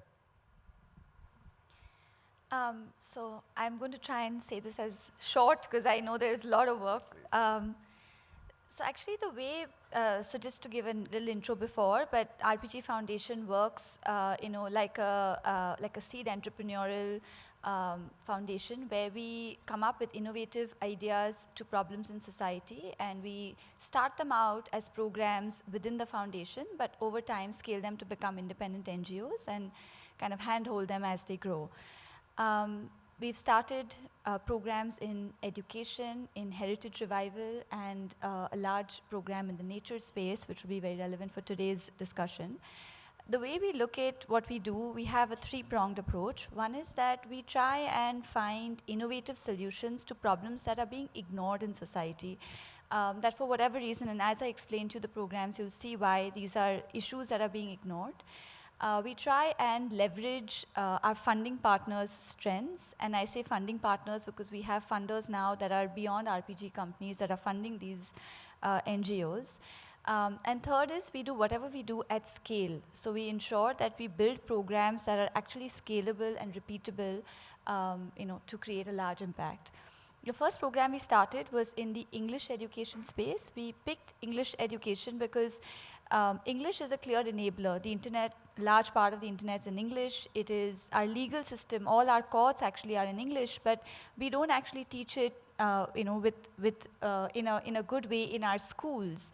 And the reason we don't do it is because politically it's not very relevant. A center pushes Hindi, every state is pushing a regional language. English is kind of put on the back front, but it is clearly an enabler. So we started a program in English and we've scaled it now. It's under Pehle Akshar, which is an independent NGO, and it's partnered with BMC for the last 14 years. We're in partnership with BMC and are currently over the last 5 years training all their teachers in English education. The second program was in heritage. Again, in the heritage space, most people focus on restoration, where they take a building and want to take it back to its original glory. That's not scalable because it's cost intensive. So we thought that it would be better to focus on preservation. Can we come up with a way where actually you can preserve our heritage sites, because that's scalable. For that, we actually devise ways where people can actually interact with the space. So we believe that if people actually know the history of a place, they're likely to value it. We also work on building economic models for the locals. So whether it's the heritage walkers, they are locals from the community who we train so that they earn from tourism that's coming in, or various other models that we, one of our sites is Worli Kolivada, which is a Bombay site. So if people haven't been there, we'd love to take you through. Our team does a beautiful walk and the locals do beautiful walks. The program is the Heritage Project. The third one, which is Naturey, which is more relevant for today, is in the environment space, where we focus on rural and urban. In the urban space, it's about land biodiversity and water biodiversity. So today's presentations were really interesting. In fact, we definitely want to think about how we can work with you, Mr. Tanwar, again. So in land, we took a land mass in about 2 acres, not as large as what he's done, but 2 acres in Pune, which was complete garbage dump, and converted it into a biodiverse park called the Udaan Biodiversity Park in Pune. And now we're working on 3 small parks in Bombay, and we're quite excited about building that biodiversity and all the stuff that even you mentioned about bringing birds and butterflies and species that are extinct back. In water, we installed actually artificial reefs again in Worli, which again help marine biodiversity, and not only do they clean up the ocean, but also become a carbon sink and clean up the air. So we thought it could be a good solution for the AQI problem. And on rural, we work with 500 farmers, again Maharashtra, outside Nagpur in the Vidarbha region, where we zoomed into cotton farmers, because with the organic space, food is getting some traction, but cotton isn't getting. So again, it's an ignored space where, cotton farmers are amongst the poorest, and they put the maximum amount of toxins on their soils because nobody cares about organic cotton. So we have converted them over the last 3+ years, and built an entire regenerative agriculture from seed cultivation to waste management, and also got these farms certified. And now with artisanry, we're trying to build market linkages for them. So trying to actually find them buyers and bring the profit back. So yeah, I don't know if I've, but this is the gamut of work that we're doing. Thank you so much. So, I think maybe we can go one last round in the interest of time. I had one question. Maybe we can go around. I feel like today the youth and people in general, they flirt with the idea of sustainability. Perhaps they feel like it is the domain of the activist, or they feel it is too complex or technical. Or perhaps it's indifference or apathy, that they feel, oh, it doesn't matter to me because it hasn't come to my doorstep yet, so why should I care about sustainability? But I think today has been a huge eye-opener and a lot of reflections for everyone here, I'm sure. So the question is that how can the common citizen, the youth, the people, how can they adopt sustainable behavior in their own way? How can they contribute? How can they do their bit? And sort of contribute to a greater, sustainable, greener, wiser, more empathetic sort of modus operandi in society. So, how can the common people, how can this is in the non-sustainability focused people of the country, the citizens, how can they work on sustainability? How can they do their bit? So, like he said initially, we don't need a degree to do sustainable work. This kind of sustainability work is part of our practices initially. When it comes to, if you talk about the practices on a larger level, India, globally, there are lots of conferences are going on there, they're working hard for it, but ultimately come down to the bottom of the pyramid where public have to work on it. Like as an organization, we started with small numbers with training 5 or 10 volunteers, and then we accelerated with the working with 10 schools and thousands of children. Then there are examples. There is one example I would like to quote from Dahanu, where one teacher, Jilla Parishad teacher, last year worked with around 100 families, and his program was on हर घर केसर. तो उन्होंने हर घर में केसर उगाया और वो families को एक लाइवलीहुड अपॉर्चुनिटी क्रिएट करके दी. There are again professors in Chinchani college name Sudhir Bhandwalkar, वो हर साल बच्चों के साथ काम करते हैं और planting thousands of trees. So they don't need any funding, they don't need any degree or anything. They are just motivated and taking individual step. Another example I would like to quote how individuals can contribute to this sector. There was an example where our volunteers went to, most of us are known to this place, Jawhar and Mukhada in Palghar. Mukhada is extremely remote and vulnerable to many things. पानी नहीं, आप वहाँ पे किसी घर में जाओगे आपको कोई पानी पीने का पानी पूछेगा नहीं. जनरली ये हमारा कल्चर है. वो इसलिए नहीं पूछते क्योंकि उनके घर में पानी नहीं होता. Annual income of each family is around 15,000. Annual income की मैं बात कर रहा हूँ. So this is kind of situation they are facing. उसके ही बगल में जवाहर है, वहाँ पे बहुत सारा पानी है. तो when our volunteers went there and वो पानी बहुत मतलब एन्जॉय कर रहे थे, and then they went to Mokhada for survey and they realise the importance of water. And उसके दिन से बाद से they are saving water, they are taking initiative to save the water. So as an individual, as an household level, we have to see any opportunity to save water. जहाँ पे आप rain water कर सके, कोई छोटे या मोटे बड़े तालाब बना सके, छोटा सा एक प्लांट लगा सकते. There are again urban space are growing. So we actually don't need कि हमें कोई बड़ा सा लैंड दे दे हम वहाँ पे खेती करें. Vertical farming is another growing area जहाँ पे एक अच्छी लाइवलीहुड अपॉर्चुनिटी क्रिएट करी जा सकती है. I guess most of us are here working, बहुत सारे आर्किटेक्ट्स हैं, उनके साथ मिलकर कर सकते हैं. There are an number of examples are here जहाँ पे हम एक सस्टेनेबिलिटी की तरफ जा सकते हैं एज इंडिविजुअल एफर्ट्स लेके. प्रॉब्लम वहाँ आती है कि जब हमारे आइडिया को लेके हम बस पेपर पे काम करते रहते हैं. My only request to everyone is कि वो जो पेपर आइडिया है उसको बस इम्प्लीमेंट कर दो. जो भी सोच रहे हो उसको बस इम्प्लीमेंट कर दो. ज़्यादा से ज़्यादा क्या होगा, फेल होगा, कुछ नए सीखेंगे, कुछ नया लेके आएंगे. So yeah there are lots of example here. Thank you. Yes, Sandhya. 1 minute per pop. I think we can't afford to be apathetic to the environmental issue anymore. We see it in the news every day, and an individual action is very, very critical, because only through individual action can you collectivize. And collectivization is going to be very important, because it's my generation and the generation before me is our indifference is why indiscriminate redevelopment is happening. And if the future, the youth and the young folks do not collectivize, it's going to be we have kind of already done a lot of damage. There'll be the sort of the threshold between, to push us over on the other side to make it irreversible is you don't have much of a buffer. We haven't left much for you. So I think collectivization is going to be important only because then we can start questioning how redevelopment is being done in cities, how cities are being treated by our governments and large for-profit conglomerates. And individual voices do matter. I'm not saying they don't, but I think if each one of us takes responsibility, then we can all come together in a much more powerful manner. Thank you. Thank you. Pranav?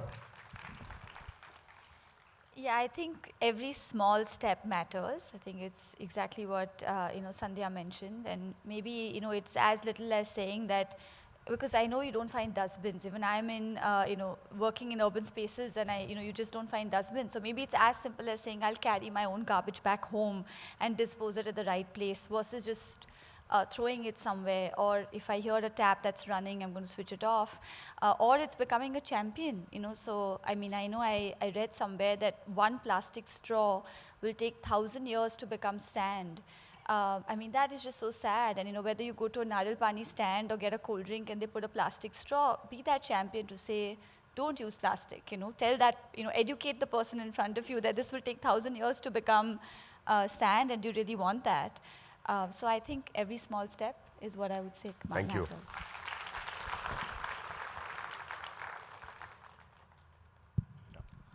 Well, I would like to, before coming to your thing, I want to emphasize on one very important part of, you know, we have this strong belief that, you know, awareness is everything. That's partly true, because if awareness is not blended with sensitivity and sense of responsibility, it's not going to lead to result. It will be just another pool of information, and that remains with you, that's it. So, and India, fortunately, has a very strong history, and long and strong history of environment education. I was part of an early initiative supported by the World Bank, following the Honorable Supreme Court ruling of making environment education mandatory at the elementary level. So we have done all of that, and thanks to all that effort, we have a very good level of awareness, but it's time that we emphasize to translate that awareness into action. And I have a very easy formula for this. I call it ABC, action brings change. And for this change to happen,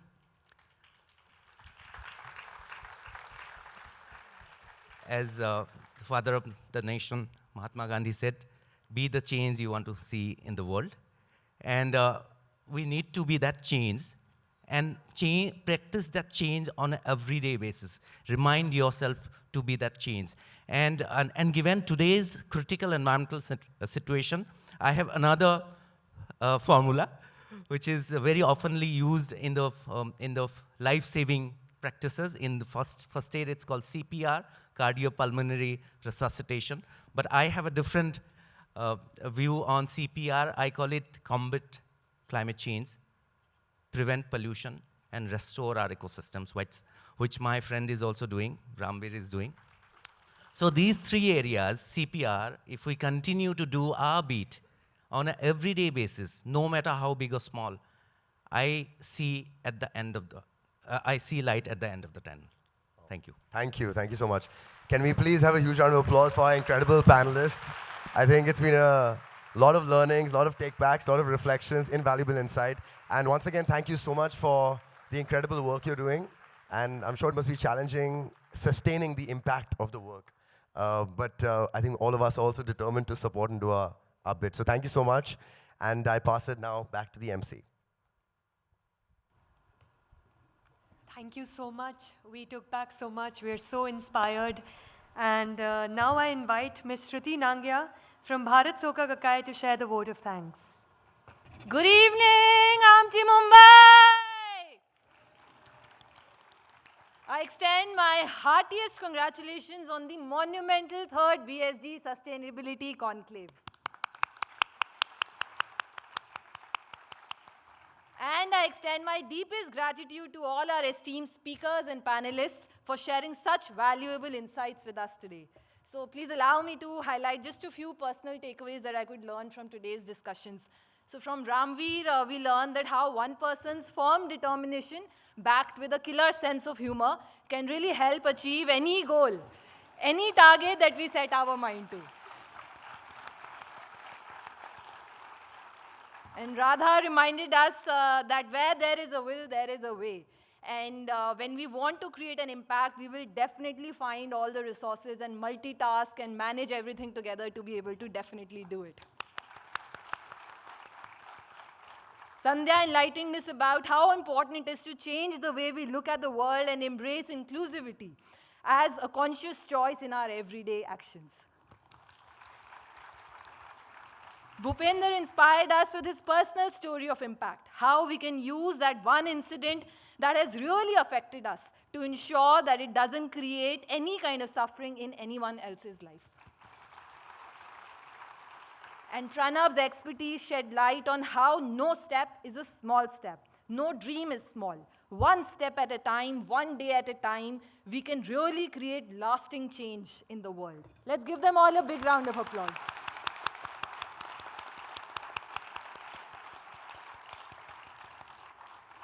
Undoubtedly, each of us in the audience can attest to the abundance of wisdom and inspiration we are taking away from today's event. Thank you once again for facilitating such profound discussions and empowering us to translate ideas into tangible action towards fostering a sustainable age. Reflecting on our panelists' insight, I am reminded of the words of Rabindranath Tagore, who once said, "It is a man's true function to make the impossible possible by dint of his own powers." Today, listening to the inspiring tales from our panelists, we witness firsthand how any impossibility can be overcome when individuals awaken to the infinite power within themselves. Dr. Daisaku Ikeda, the founding president of SGI, once wrote, "The truly brave person, the pioneer, creates history by breaking down obstacles to human awareness." In alignment with Dr. Ikeda's wisdom, I firmly believe that we can truly build a sustainable society by elevating awareness of the issues facing our world. When people become aware, when people recognize what is at stake, when people become truly cognizant of the consequences of their daily actions, their focus naturally shifts towards solutions. BSG stands at the forefront of fostering sustainability awareness in education, and I couldn't be prouder. I sincerely hope that today's discussions have sparked curiosity within us, motivating us to delve deeper into our understanding of societal issues and igniting a revolution of our heart and mind. So what do you all say? Are you all ready to take action towards building a sustainable world? Yes. Thank you, that's really wonderful. A special thanks to all the incredible behind-the-scenes members. Let's give them a big round of applause.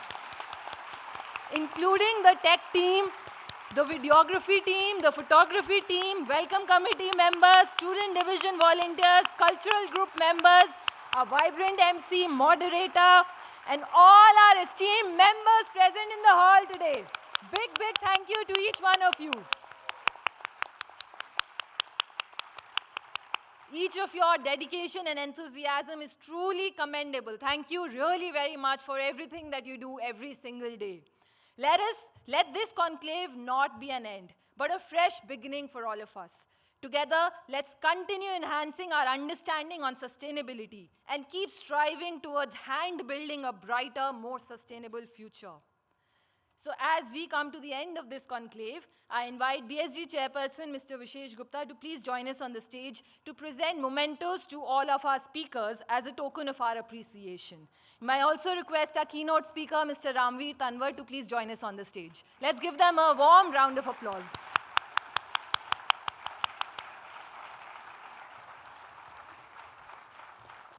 So once again, very good evening. Before I hand over the mementos, I want to make an announcement.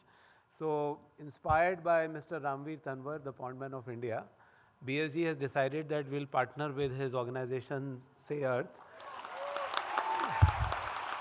and revive and restore a pond which is in a village called Pathredi. A few of you may be knowing that it is the village where Sokaputri garden lies. And for our guests, this is a place which is about 30 kilometers from Gurugram, and we will start the project soon, so congratulations.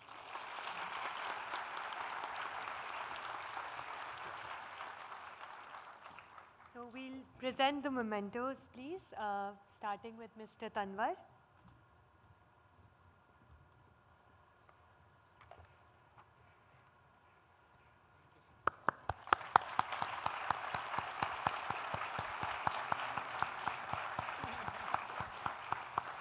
And now we'll present it to Ms. Radha.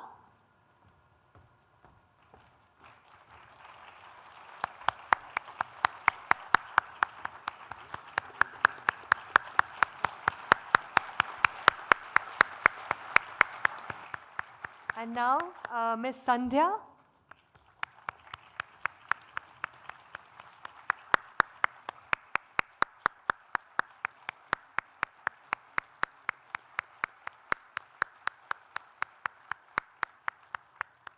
And now to Mr. Bhupendra.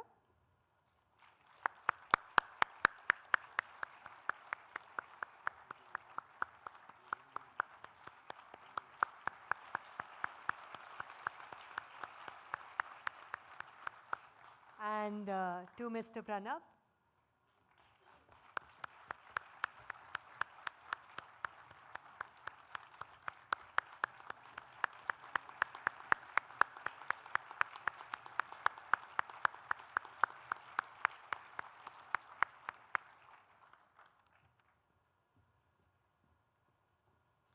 So thank you very, very much.